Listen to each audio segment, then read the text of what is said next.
suis vraiment ravie de te recevoir dans ce podcast. Je pensais que j'étais la seule. Je t'ai découverte sur LinkedIn. J'ai vu le modèle de résilience, de force et de combativité que tu es. Et je me suis dit, je dois absolument l'inviter à venir se partager, se déposer dans le podcast. Et donc, merci d'être là aujourd'hui. Merci à toi. Est-ce que tu veux tout simplement te présenter, nous dire un petit peu qui tu es, d'où tu viens et ce que tu fais de beau en ce moment dans ta vie? Alors, moi, je m'appelle Vigdis, c'est mon prénom. Mon nom de famille, c'est Maurice Herrera. Et je suis actuellement la fondatrice de Opal.care. Opal.care, c'est une plateforme de diagnostic et d'orientation des victimes de violences conjugales. C'est un projet qui s'est imposé à moi. Et j'ai eu bien d'autres vies. J'ai été professeure des écoles, professeure de chinois. J'ai créé des plateformes dans la tech pour enseigner les langues. Je suis autrice de manuels pédagogiques en chinois. Et j'ai mis le nez dans ce sujet des violences conjugales. Et j'essaye d'apporter mon expertise, mon expérience aussi pour essayer de faire évoluer la prise en charge des victimes et surtout le regard de la société. Surtout le regard de la société. Tu dis que le sujet des violences domestiques avec Opal.care s'est imposé à toi. Est-ce que tu peux nous en dire un peu plus? Moi, j'ai été victime de violences conjugales pendant plusieurs années. Je m'en suis pas rendu compte tout de suite. Ça peut paraître bête dit comme ça, mais en fait, c'est pas du tout anodin et c'est très très commun. Une fois qu'on décide de creuser, on réalise qu'on n'est pas la seule. Et je me suis rendu compte, du coup, que j'étais victime, j'ai déposé plainte. Et je me suis demandé pourquoi il m'avait fallu tant de temps pour comprendre, alors que je pense ne pas être en faiblesse intellectuelle, j'ai fait des études, j'ai eu mon bac à 16 ans. Je me suis demandé pourquoi. Et aussi parce que dans l'imaginaire collectif, et à chaque fois que j'ai commencé à évoquer, revenait toujours la question « Mais c'est fou de pas s'en rendre compte ». Ça semblait très étrange à tout le monde, comme si ça semblait absolument évident. Et en fait, c'est pas si évident que ça. Et du coup, j'ai décidé de mettre à profit mon expertise donc dans la tech, parce que moi, j'ai monté des plateformes d'apprentissage des langues, j'ai monté des plateformes, des sites internet assez complexes. Je gère des équipes là-dedans depuis 9 ans. Et je me suis dit, mais en fait, le meilleur moyen de toucher un public large, tout comme pour la didactique, ce que tu as utilisé, en fait, c'est pareil. La tech, elle permet de toucher beaucoup de monde. Et j'ai voulu me rendre accessible, je dirais le fruit de mes lectures et de ce que j'ai compris sur les violences en me renseignant, en me documentant, en étudiant, au plus grand nombre pour ne pas perdre tout ce temps que moi j'ai pu perdre entre le moment où je vivais les violences avec mon agresseur et le moment où j'ai déposé plainte contre lui. Et c'est comme ça qu'Opal est né. Opal, ça va démarrer par un diagnostic de violence conjugale et du coup, n'importe qui peut aller faire, c'est libre d'accès et avec une vingtaine de minutes de questions, on va pouvoir avoir un maillage précis de la relation, savoir quels sont les enjeux, qu'est-ce qui s'y passe, qu'est-ce qui est normal et qu'est-ce qui ne l'est pas quand il y a des choses qui sont anormales. Parce qu'en fait, quand on vit dans une relation conjugale violente, c'est notre norme. On n'interroge plus la norme. Elle est habituelle. Ça se passe comme ça. Et on n'a pas d'autres éléments de comparaison. On vit avec quelqu'un qui nous impose sa norme, qui nous impose sa vision des choses. On n'est pas dans un contexte où on peut la remettre en cause. Donc, on ne s'interroge pas plus que ça, non pas par faiblesse ou quoi que ce soit, mais parce que on nous fait croire que c'est ça qui a lieu d'être.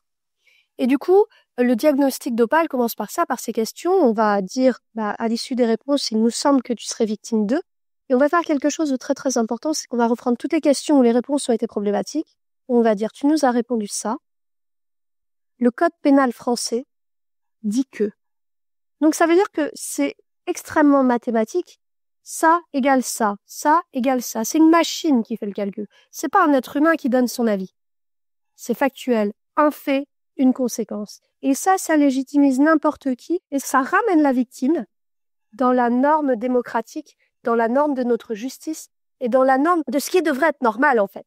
Parce qu'elle ne sait pas, elle ne peut pas savoir. C'est ça. Ce que je trouve très intéressant, tout est très intéressant et vraiment bravo pour Opal.care. Donc c'est plusieurs choses que tu viens de dire qui sont très importantes. La première, c'est que c'est un outil diagnostique. qui est basé sur de la recherche et qui est basé sur le code pénal de qu'est-ce qu'on a le droit ou ne pas le droit de faire quand on est une relation avec quelqu'un.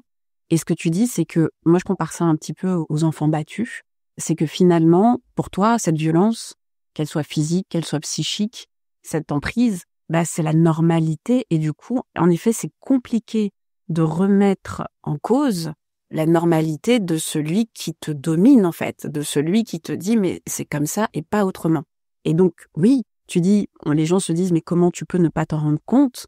Je trouve que c'est quand même très important de dire ça, de dire qu'en fait, c'est parce que c'est quelque chose qui est normalisé et qui est d'autant plus normalisé, je dirais aussi, avec un peu cette attitude que moi je dénonce comme étant très patriarcale, de ce qui se passe dans la vie des gens, ce qui se passe dans le couple des gens, ce qui se passe derrière une porte fermée. Finalement, c'est pas à la société de s'en préoccuper, alors qu'en fait, il y a des lois. On est tout à fait d'accord. C'est quelque chose qui est très ancré dans les comportements et dans les représentations des gens. Moi, je dis toujours une chose. Il y a soit des alliés, soit des complices. Il n'existe aucun d'entre-deux. Il n'y a pas d'entre-deux possible. Soit tu es allié des victimes, soit tu es complice des agresseurs. Ne rien faire, c'est prendre parti pour les agresseurs. Et on peut se conforter de toutes les manières qu'on veut. Si on n'agit pas, on est du côté des agresseurs. Et l'histoire nous le dit, et c'est ça que je trouve très intéressant avec la notion de contrôle coercitif sur laquelle le questionnaire est basé, c'est que le contrôle coercitif va mettre des parallèles entre la violence conjugale et la dictature. La dictature va avoir permis, on en a des exemples dans notre histoire assez récente, de pouvoir asservir tout un peuple. Et il y a les gens qui sont allés à fond les ballons soutenir le dictateur, il y a les victimes, et puis il y a ceux qui ont suivi le move, parce qu'ils ne se posaient pas trop de questions. Et sauf que l'histoire retient quoi aujourd'hui? L'histoire retient que ces gens-là n'ont pas empêché les faits de se produire. Ces gens-là ont permis aux choses de se dérouler. Eh bien, il existe exactement la même chose dans la sphère intime. On va être face à des dictateurs de l'intime qui vont petit à petit. Évidemment, si on prend l'exemple avec Hitler, il n'est pas arrivé direct en disant « hop, on va aller tuer tous les juifs ». Ça s'est pas passé comme ça. C'est des billes qui ont été posées petit à petit, politiques, qui ont permis que ces horreurs se produisent. Eh bien, c'est exactement la même chose au niveau de l'intimité. La personne n'arrive pas immédiatement à fond les ballons en te disant « fais ci, fais ça », parce que c'est trop gros, ça se voit trop. Forcément, on est en alerte. Non, ça va être petit à petit des billes, ça prend du temps, et une fois que c'est fait, tu es ferré. Et tous ceux qui vont être « oui, mais ça les regarde, c'est dans leur couple », tant elle aime ça. Parce que ça revient souvent. Hein. Elle aime ça, elle était d'accord. Elle aime ça, quoi. Waouh. Ceux-là, ce sont des complices. Je vais prendre un exemple récent. Hier, je vais à l'école de ma fille et je vois une femme que je connais. Je suis très émotive. J'étais juste avant en train de gérer ça et d'appeler la mairie et tout. Le visage, je ne l'ai pas reconnu. Je ne l'ai pas reconnu, tellement son visage était tuméfié. La veille, j'étais pas là parce que j'étais à Paris, j'ai fait une émission de télé, donc j'ai pas vu à la sortie de l'école si elle était là, dans quel état elle était, etc. Ma fille m'a dit que la petite n'était pas là depuis une semaine à l'école. Et moi, je la vois comme ça, dans un coin, alors qu'elle est plutôt joyeuse, qu'elle parle, etc. Elle était dans un coin avec les cheveux dans le visage et elle n'aurait pas porté le même manteau que d'habitude, je ne l'aurais pas reconnu. C'est pour vous dire l'état de son visage. J'ai contacté la police immédiatement. J'ai fait un signalement à la police. J'ai donné mes coordonnées. J'ai dit, la dame, je suis allée la voir. Elle m'a dit, c'est une porte. Je lui ai dit, c'est pas des violences. C'est ce que je fais. Voilà. Et moi, ça, t'en sais rien. Peut-être que ce n'est rien. Et peut-être que je me suis plantée. Peut-être qu'elle m'en voudra d'avoir ramené les flics chez elle. Mais je ne peux pas laisser ça. C'est pas possible. C'est au-dessus de mes forces. Et je ne voulais pas dire, elle m'a dit que c'était ça. Donc, qui je suis? Non, je peux pas. Je peux pas parce que moi, j'aurais aimé qu'on le fasse pour moi. C'est ça. Waouh, bravo. Franchement, voilà, ça c'est aller tout de suite faire un signalement. Justement, sur le signalement, j'aimerais revenir là-dessus parce qu'on sait le nombre de plaintes qui sont classées sans suite en France quand elles sont déposées par des femmes. On est à au-delà de 90% oui. Avec Opalcare. Donc, l'outil, c'est un outil diagnostique parce qu'on ne se rend pas toujours compte qu'on est victime d'abus au sein de son couple ou dans sa famille. Quand on a les réponses ou quand, Opalcare nous dit, quels sont les textes de loi et qu'on doit encore aller à la police, comment est-ce que toi, t'as été accueilli? Qu'est-ce qu'on t'a dit? Est-ce qu'on t'a dit, ça vous regarde pas? Est-ce que parce que tu es Vigdis Maurice, t'as été prise plus au sérieux? Moi, j'aimerais aussi vraiment qu'on puisse creuser ce côté judiciaire et le nombre de plaintes classées sans suite, voire des plaintes qui ne sont même pas prises, où on prend de simples mains courantes. Quand moi j'ai déposé plainte, tu veux dire? Oui. Quand moi j'ai déposé plainte, j'y suis allée, j'étais enceinte de 6 mois et demi. Donc, on voit évidemment quand même que on essaye de pas malmener une femme enceinte. Enfin, je sais pas, c'est dans l'inconscient collectif, mais bon, bref, pas dans celui du policier qui m'a reçu. Je suis allée porter plainte contre cet ancien conjoint et j'étais à l'accueil. J'ai pris mon PC, en fait, pour pouvoir noter à la sortie comment ça s'est passé. J'arrive à l'accueil, je suis immédiatement prise en charge par le policier qui fait l'accueil. Il est gentil, il est doux avec moi. Il vient dire, elle vient là pour ça, etc. À l'accueil, une prise en charge. Vraiment, j'ai toutes mes barrières qui ont sauté. Toutes mes barrières ont sauté. J'étais venue en me disant, je vais être sur la défensive, je vais devoir me défendre. Et ben non. Et là, toutes mes barrières sautent. Et puis, le policier auprès de qui j'ai déposé plainte m'appelle. Et là, horrible. Là, il commence à il me salue pas, il m'installe dans le bureau et tout, il commence à me poser des questions et je lui dis, je suis désolée, je croyais que j'allais être prise en charge par une femme. Il n'y a pas de femme aujourd'hui. Waouh. Il n'y a pas de femme. Ouais, puis après, il fait, je vais voir ma collègue quand même. J'entends soupirer et j'entends dire à côté, t'es dispo avec une femme là? J'entends, bah non, je suis pas dispo, elle revient un autre jour. Et là, il me dit, si vous voulez une femme, faut revenir un autre jour. Je dis, ouais, mais moi, c'est aujourd'hui que je suis prête. Un autre jour, je le serai pas forcément. Donc, j'accepte que cet homme, cet individu prenne ma déposition. Je commence à raconter. Je déposais plainte pour des viols conjugaux, des violences psychologiques, du harcèlement sexuel. Et donc, c'est pas un fait unique.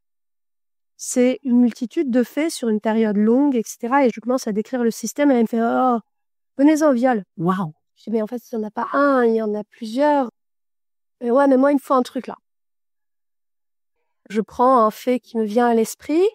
J'avais fait une fausse couche et mon agresseur, comment dire, en gros, trouvait que si je n'étais pas disponible dans un sens, il fallait prendre l'autre, quoi. C'est-à-dire les choses comme ça. Pur. Je venais de faire une fausse couche. Donc je raconte cette chose-là et mon état de sidération absolue. Moi, j'étais défaite. Je l'ai quitté tout le temps après. Hein. Et je raconte ça et le policier me fait dans quelle position? Et alors il m'a demandé si j'avais joui et si il y avait du lubrifiant. Voilà. Voilà ce que le policier m'a demandé par rapport à ce fait-là. Et moi, j'avais quand même le message le lendemain où je pourris mon agresseur et je lui dis mais tu m'as fait mal, mais comment tu peux enfin t'as une meuf qui chiale, comment tu peux y aller quoi? Et il me dit ouais mais j'ai beaucoup aimé ce que t'as fait. Là, on réessayera jusqu'à ce que tu prennes du plaisir. Je suis venue avec des messages comme ça. J'avais des milliers de messages, hein, mais des messages comme ça qui écrivent ça. Et puis, mais la prochaine fois, j'enlèverai mes bagues, ça te fera moins mal. Donc, le gars avait absolument conscience, j'étais pas hyper chaude, et qu'il m'avait fait mal. Enfin, il me l'a écrit que j'avais pas pris de plaisir, que je me suis pas éclatée, et qu'en plus, il m'a fait mal. Bref, le policier m'a demandé à l'évocation des faits, donc si j'avais joué, s'il y avait eu du lubrifiant. Et quand je raconte ça, le gars me coupe la parole, il me dit « Ah non, non, non, moi je vais vous dire ce que c'est un vrai viol. » Avec la dégaine de policier qui se la ramène, etc. Il prend le dossier derrière, il prend le dossier d'une femme, il me dit « Ça, c'est une nana, elle a porté plainte ce matin. » Et donc il me lit la plainte. Donc moi je suis enceinte de 6 mois et demi. Le gars, il me lit la plainte de la nana qui a vécu une agression dans un tunnel et qui a mordu son agresseur au sexe. Donc elle, c'était un vrai viol et en plus elle s'est défendue quoi. Alors que moi j'étais une lavette, je chialais. Ah, il m'a dit aussi, et donc, vous êtes en train de m'expliquer que le gars, il vous viole et que vous avez fait une fausse couche, donc vous vouliez un enfant avec? En bref, voilà.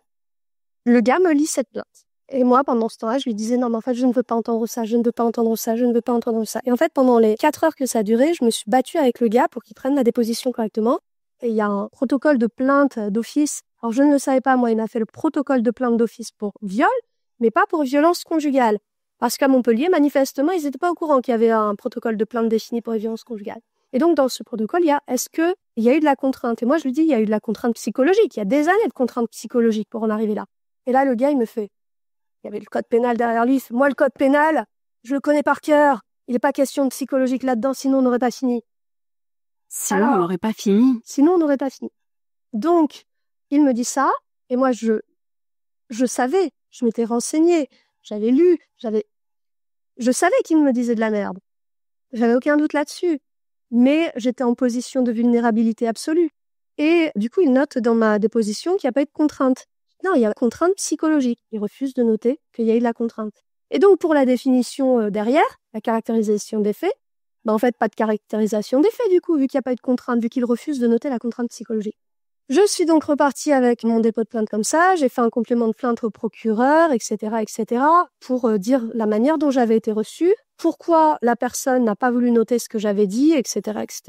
Bon, mon agresseur a fait de la garde à vue, il a été entendu, la plainte a été classée sans suite, mais c'est un peu classique. On me dira en fin d'année, les procureurs classent les plaintes des nanas qui déposent plainte contre leur mec parce que il y en a trop. Et puis, quand dans mon cas, la conjointe de monsieur travaille au tribunal de Montpellier, ça doit aider. Moi, je me retrouve dans ce contexte-là, mais je ne lâche pas le morceau.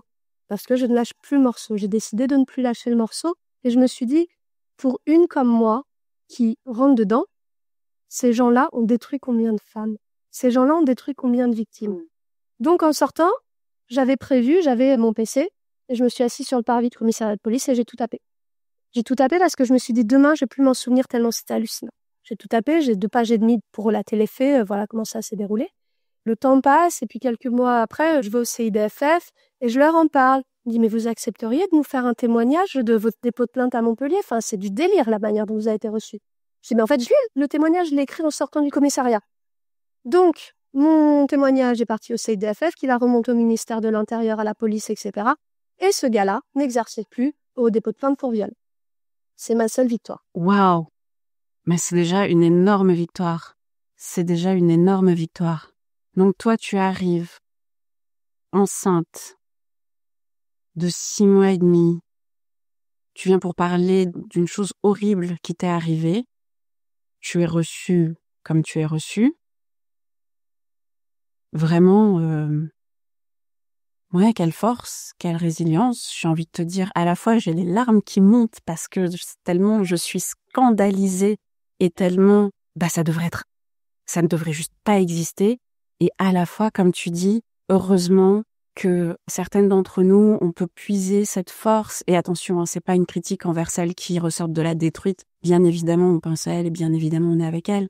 Mais vraiment, heureusement que t'avais eu cette présence d'esprit de ton ordinateur et de vouloir noter tout de suite, malgré le choc, c'est-à-dire que cet homme-là, il représente l'État et ils sont censés représenter une branche de l'État qui protège les victimes.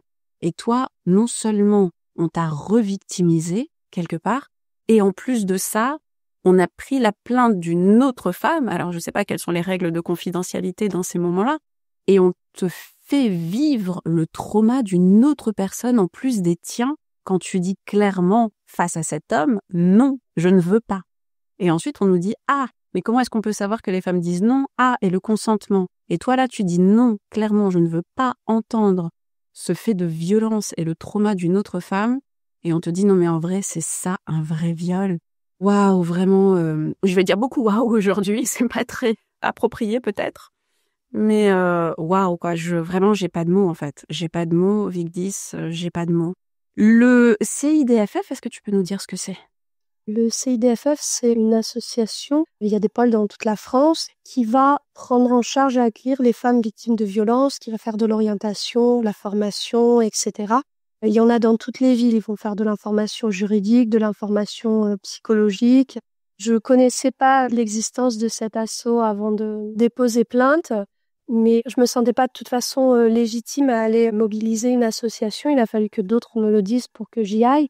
Après, je n'ai pas eu plus de soutien que ça une fois que j'ai eu fait ce que j'ai fait, parce que je sais pas, je vais pas rentrer dans les cases de ce que c'est que une victime qui prenne en charge. Mais j'ai été reçue 2 fois pour des conseils juridiques. Ça m'a aidée, mais après, on m'a rien proposé, on m'a pas accompagnée, on m'a rien fait.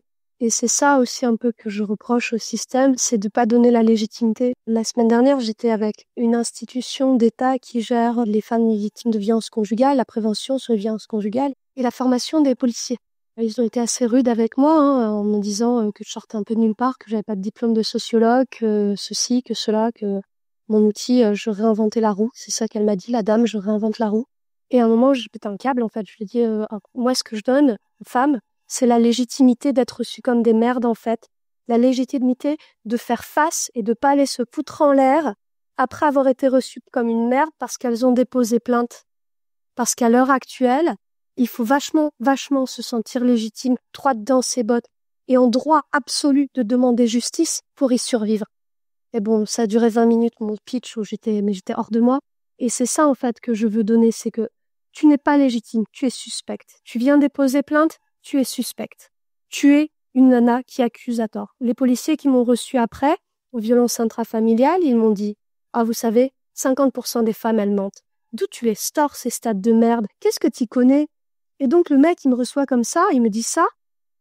Et toi, t'es reçu là-dedans. Et en plus, dans son bureau, il y avait un calendrier au bas au mur avec le cul d'une meuf. Juste un cul, hein. Il y avait ni tête, ni pied, ni rien. Il y avait juste son cul, calendrier au bas au mur. Là aussi, j'ai fait une photo, j'ai envoyé partout, il a dégagé.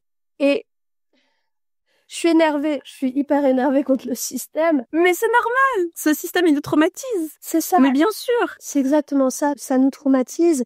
Et en fait, on est déjà traumatisés. C'est bon, les gars, le boulot, il est fait, arrêtez, quoi. Je me suis énervée contre ces personnes qui me disaient qu'en gros, tout allait bien, qu'ils faisaient le taf, etc. J'ai fait, attendez, combien de nanas m'écrivent tous les jours pour me dire que grâce à mon diagnostic, grâce à mon test, elles comprennent qu'elles sont victimes, elles comprennent qu'elles sont pas seules, elles comprennent que elles ont le droit de ressentir ce qu'elles ressentent. Et je leur disais aux personnes, je leur disais, mais ça, vous n'imaginez pas la valeur que ça, parce que tu es reçu par la justice comme une mère, tu es reçu par la police comme une mère, tu es reçu à toutes les étapes par la société, par les proches, par tout le monde va te dire que t'es une mère parce que soit t'es conne de t'être fait avoir, soit tu es une menteuse, soit tu es une profiteuse, tu fais peut-être ça pour l'argent en plus. Parce que c'est vrai que ça rapporte, ça rapporte grave en France de déposer plainte pour des violences conjugales. Je vous le conseille, à tout le monde je vous le conseille. Vous serez traîné dans la boue, vous serez humilié, mais putain qu'est-ce que ça va vous rapporter?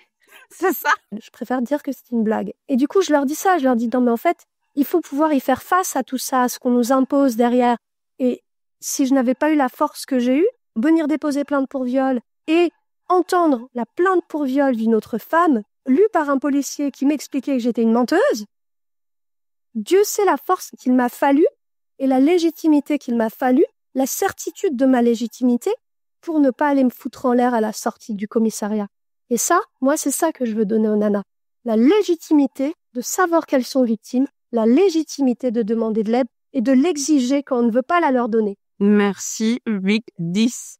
Vraiment merci. Non, mais ça fait du bien et il faut poser les choses et il faut dire les choses. Merci beaucoup. Et du coup, voilà, on parle de se foutre en l'air, de suicide, même de dépression, quand on n'est pas cru par, une fois de plus, un système qui est là normalement pour nous protéger quand on a un problème. Eh bien, ça a forcément des conséquences sur notre santé physique, mentale, psychique, sociale, financière. Et du coup, j'aurais voulu savoir, toi, toutes ces années avec ton agresseur, quel effet sur ta santé est-ce que tout cela a eu? Ça a eu beaucoup d'effets sur ma santé. Déjà, au niveau sexuel. Au niveau sexuel, j'ai fait beaucoup d'infections urinaires, voilà, des désagréments sexuels plus que maladies, constants. Ça fait des années que je suis séparée de cette personne. Je n'en ai plus. C'est fini. Je n'ai plus jamais eu ça. Rien que ça, c'est hyper important à avoir en tête. J'ai eu des déchirures, quand même. Et en fait, ce n'était jamais... J'ai l'impression que c'est mon corps qui me protégeait et qui me disait on fait ça pour que ça se calme. Et moi, ça me donnait un argument, bon, la plupart du temps pas entendu, mais un argument pour dire que là, ça allait pas être possible, là, ça allait pas être possible. Ça, c'est un premier élément et je trouve qu'il est assez significatif dans ma vie entre l'avant et l'après. Je mesure la différence absolue. Et ensuite, je suis asthmatique. Je faisais des crises d'asthme. Je faisais des méga migraines où je devais m'enfermer dans le noir avec un seau. Je vomissais dès que je bougeais la tête. Et en fait, je prenais de l'Advil pour le faire baisser, ces migraines. Et en fait, l'Advil, c'est des INS, de l'ibuprofène. Et en fait, j'ai appris après que j'avais une allergie à l'ibuprofène qui me causait des crises d'asthme. Ça s'appelle le syndrome de Vidal. Et donc, plus j'étais mal, plus je prenais de l'ibuprofène, plus je faisais des crises d'asthme, etc., etc. C'était le yo-yo. Et un jour, j'étais en déplacement à l'étranger et mon agresseur me dit « Achète du Poppers ». Poppers, c'est un truc que tu sniffes. Je le dis parce qu'en fait, c'est respiratoire. C'est ça. L'effet est sexuel, en fait. L'objectif derrière est un effet sexuel. Et donc, je lui dis, mais en fait, dans un système comme ça, tu peux pas dire un non frontal. Tu peux pas dire, va te faire mettre avec ton poppers. Ça marche pas. Tu peux pas le dire. Donc, tu tournes toujours autour du truc pour trouver des excuses. Et donc, moi, je lui dis, en fait, avec l'asthme, ça va être possible. Et là, le gars m'écrit, non, mais c'est si t'en prends beaucoup que c'est dangereux. Mais sinon, c'est pas grave d'en prendre un petit peu pour l'asthme. Je précise, le gars n'est pas médecin. Il n'a fait aucune étude dans la santé. Et en fait, toujours, et en relisant tous ces messages pour mes plaintes, j'ai réalisé à quel point, de manière systématique, j'étais niée. Il retournait à chaque fois les trucs au profit de ce qu'il voulait faire. Et là, c'était assez flagrant, ces messages. Quand tu relis, une fois que t'es sorti du système, que t'es revenu à la norme, tu te dis, non mais, c'est du délire. À quel moment ça a pu passer?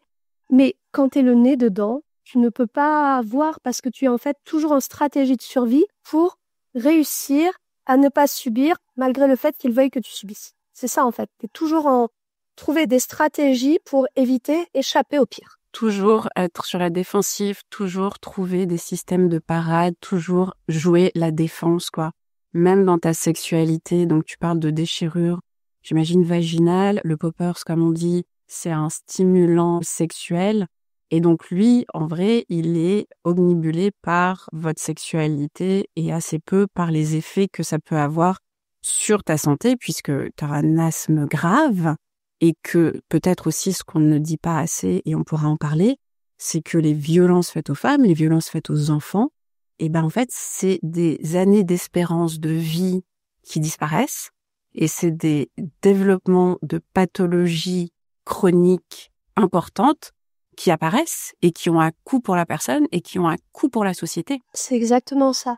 Moi, du coup, après, j'ai pu aller voir un médecin et prendre au sérieux, en fait, une fois que je l'ai eu quitté, mes symptômes, et mes symptômes qui devenaient de plus en plus invalidants, parce qu'en fait, c'est pas quand tu quittes quelqu'un que les violences s'arrêtent. Il peut y avoir plein de raisons pour lesquelles les violences continuent. La personne reste présente. Moi, je me suis fait harceler par cette personne, et même quand je ne nommais pas encore les violences, je le vois se mettre en couple avec quelqu'un, je me dis, enfin, il va me lâcher. Et même quand il s'est mis avec cette personne, la fameuse du tribunal, je recevais des messages en me disant, non, mais reviens, je trouve personne qui t'arrive à la cheville, je m'installe avec elle, c'est parce que ça me fera moins de factures d'électricité, enfin, des trucs du délire. Et pourtant, on était séparés depuis très longtemps.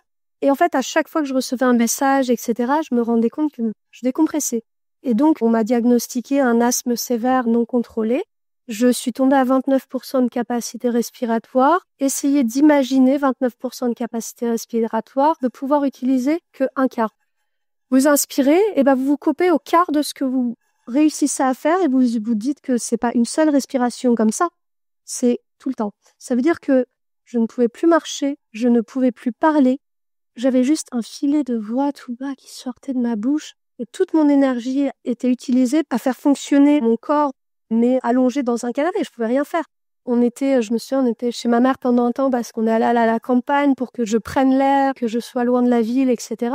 Et chez ma mère, il y a un étage. Et en fait, entre la chambre et le salon, il me fallait m'arrêter dans les escaliers 2 fois, de m'asseoir, reprendre mon souffle, remonter quelques marches, m'asseoir, reprendre mon souffle.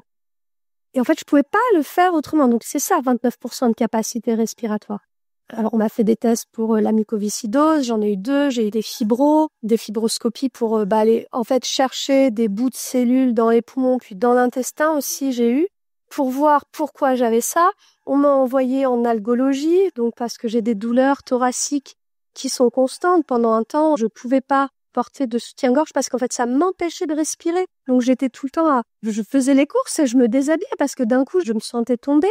C'est toujours très bizarre quand t'as une nana qui enlève son soutif en plein milieu du supermarché. Mais en fait, je ne pouvais rien faire. Il y a des photos, on en rigolait beaucoup avec mon compagnon. Je finissais dans le caddie. En fait, je finissais dans le caddie, il me poussait dans le caddie parce que je ne pouvais plus marcher. Et donc, on m'a fait plein d'examens. À ce moment-là, j'avais 30 ans. On parlait de choper le Covid et que je pouvais en mourir. J'ai vraiment eu très, très, très peur. Tout le monde avait très, très peur pour moi. Et je suis rentrée, je suis reconnue handicapée depuis. J'ai des médicaments tous les 15 jours. Je fais des piqûres d'un médicament qui s'appelle le Dupilumab, qui m'a sauvé la vie. Je commence à réduire les autres traitements, mais sinon, j'avais 1, 2, 3, 4, 5 6 autres médicaments, dont des antibiotiques à long terme, parce que dès que je chope une infection, en fait, ça va directement dans mes bronches, et j'ai une dilatation des bronches, ça veut dire que l'air ne passe pas correctement, en fait. Et donc, c'est un cumul de plein de trucs, et je pouvais plus respirer. Et je ne pouvais pas parler, j'aurais été incapable de faire le podcast. À l'époque, je pouvais même pas lire de livres à mes enfants.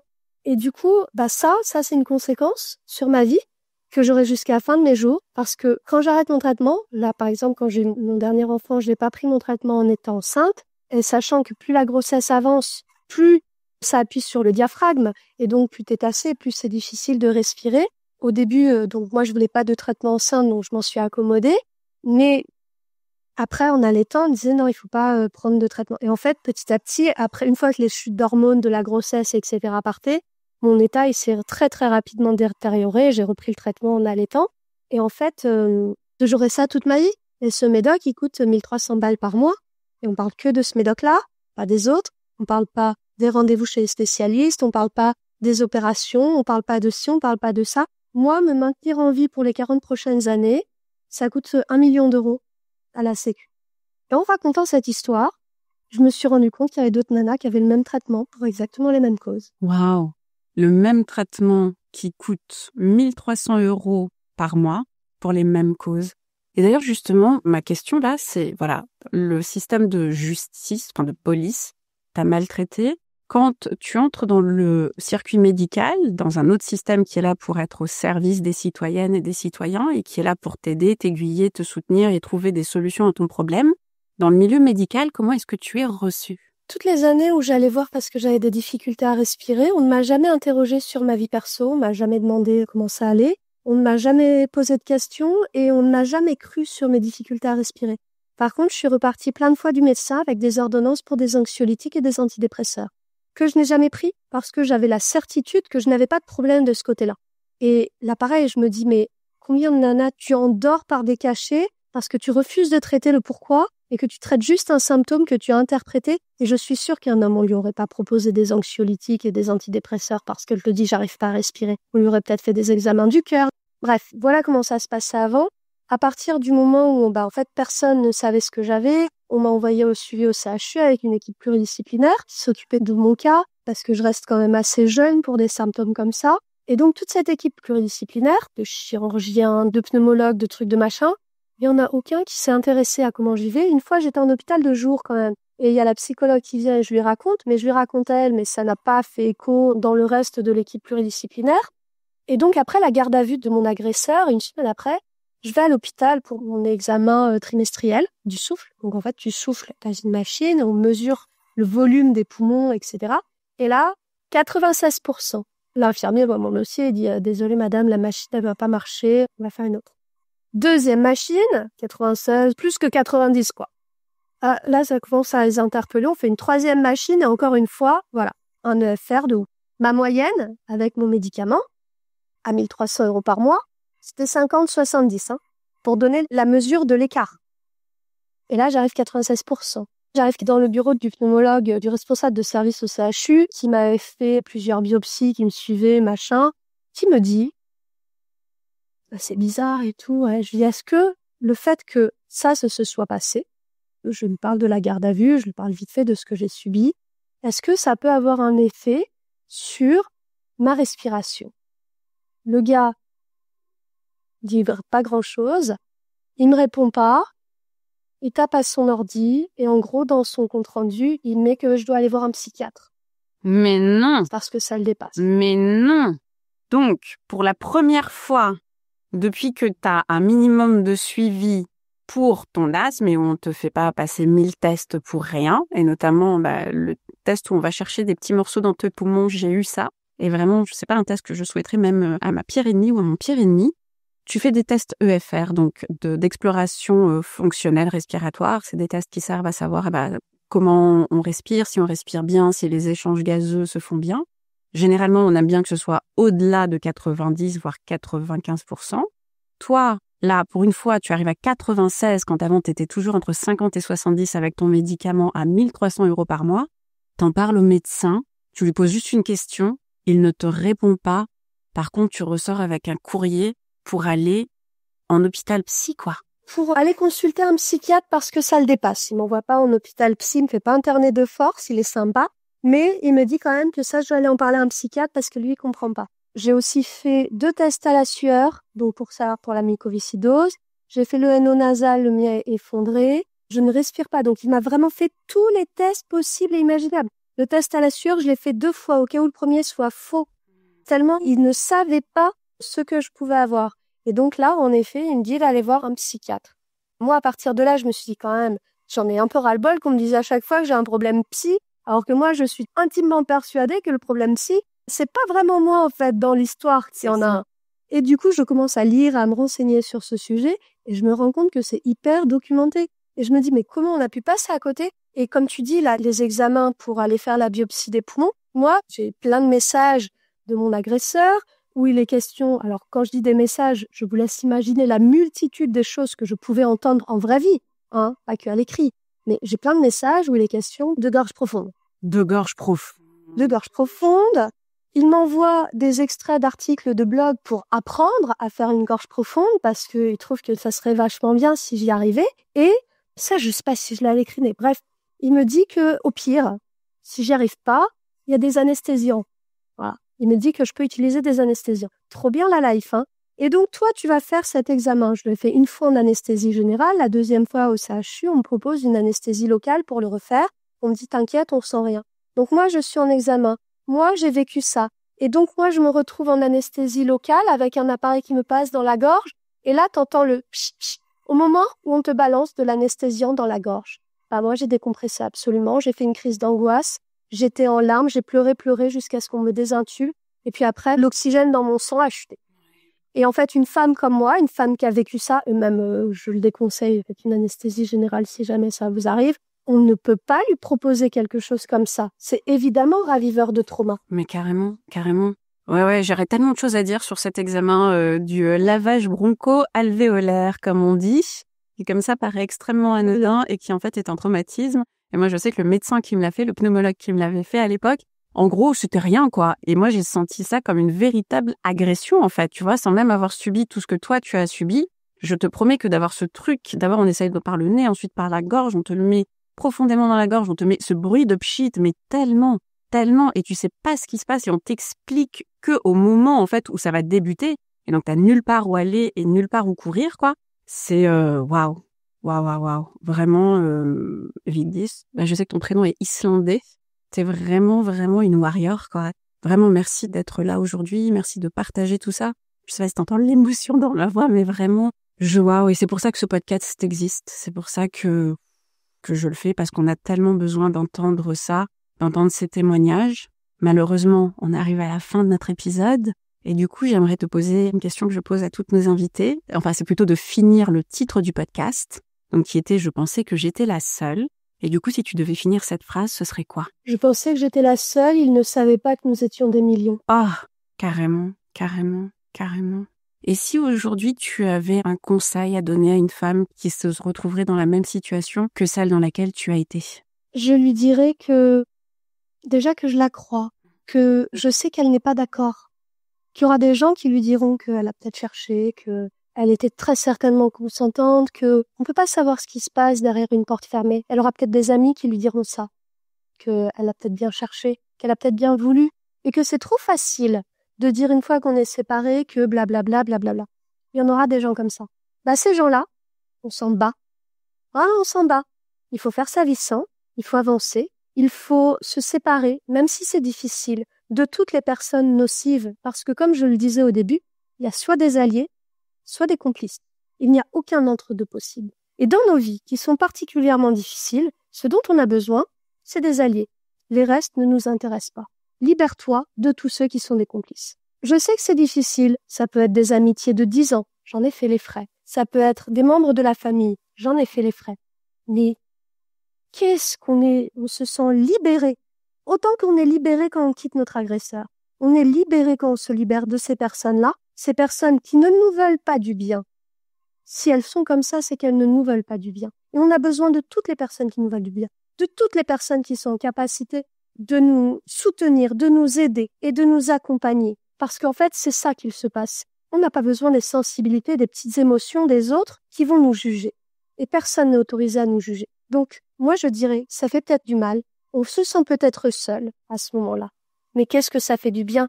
Et ouvrir les portes, ça fait rencontrer des personnes extraordinaires.